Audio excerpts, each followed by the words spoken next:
Muslim law of succession अर्थात Muslims में जब किसी मुस्लिम की मृत्यु हो जाती है तो उसके वारिसान को जो प्रॉपर्टी का डिवाल्यूशन होता है, जो प्रॉपर्टी मिलती है वो शरीयत के कानून के अनुसार मिलती है।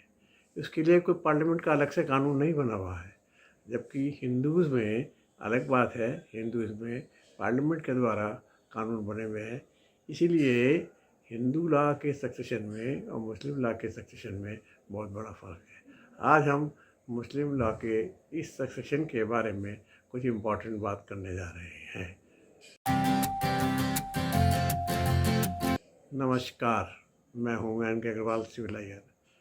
जैसा कि मैंने बताया कि मुसलमानों में जो विरासत चलती है वो शरीयत के कानून के मुताबिक चलती है।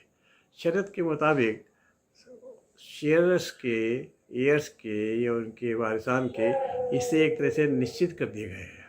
उस निश्चित हिस्सों के अनुसार ही उनकी प्रॉपर्टी का डिवाल्यूशन होता है। ये बात गौर करने लायक बात है कि अगर किसी मृतक मुस्लिम के कोई वारिस या कोई लड़का या लड़की उसके जीवन काल में डेथ हो जाती है तो उसके बच्चों को या उसकी नस्ल को कोई हक व हिस्सा नहीं मिलता है, उससे महरूम हो जाते हैं। वो ब्रांच बिल्कुल एक्सक्लूड हो जाती है, जैसा कि उसमें वो थे ही नहीं, उनका एग्जिस्टेंस कुछ था ही नहीं।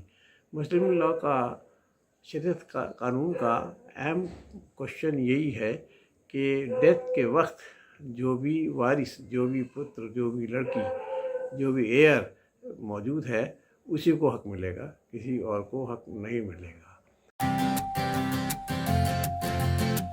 एक बात और है, कभी कभी ऐसा होता है कि परिवार में विवाद हो जाते हैं, झगड़े हो जाते हैं। पिता जो है अपने पुत्रों से नाराज़ भी हो जाता है और वो चाहता है कि मैं अपनी प्रॉपर्टी का हिस्सा अपने किसी लड़के को ना दूँ, और एक कॉमन सा वर्ड इस्तेमाल होता है कि मैं आँख करना चाहता हूँ। आँख का मतलब आँख नहीं, आँख का, इसका मतलब है कि मैं एक पर्टिकुलर औलाद को, एक पर्टिकुलर एयर को, एक पर्टिकुलर उत्तराधिकारी को, चाहे लड़का है लड़की है, उसको अपनी प्रॉपर्टी देने से वंचित करना चाहता हूँ। और वो उसको वंचित कर देता है और ये ऐलान भी कर देता है, मुश्तारी भी करा देता है कि मैंने अपने फलां बच्चों को आँख कर दिया, यानी अपनी प्रॉपर्टी से महरूम कर दिया। परंतु ऐसा नहीं है। मुस्लिम लॉ इस बात को परमिशन नहीं देता, शरीयत का कानून इस बात की इजाज़त नहीं देता कि मुस्लिम किसी भी अपने होने वाले वारिस को, आने वाले वारिस को प्रॉपर्टी से वंचित कर दे। प्रॉपर्टी से वंचित जब ही हो सकता है जब मुस्लिम कानून उसको इजाज़त देता हो। हम चाहे मृतक अपने जीवन काल में ऐलान करे या कोई ऐसी दस्तावेज छोड़े जिसमें स्पेसिफिक प्रोविज़न कर दे कि उसको मेरी प्रॉपर्टी में से कोई हिस्सा ना दिया जाए, ऐसा कुछ नहीं है।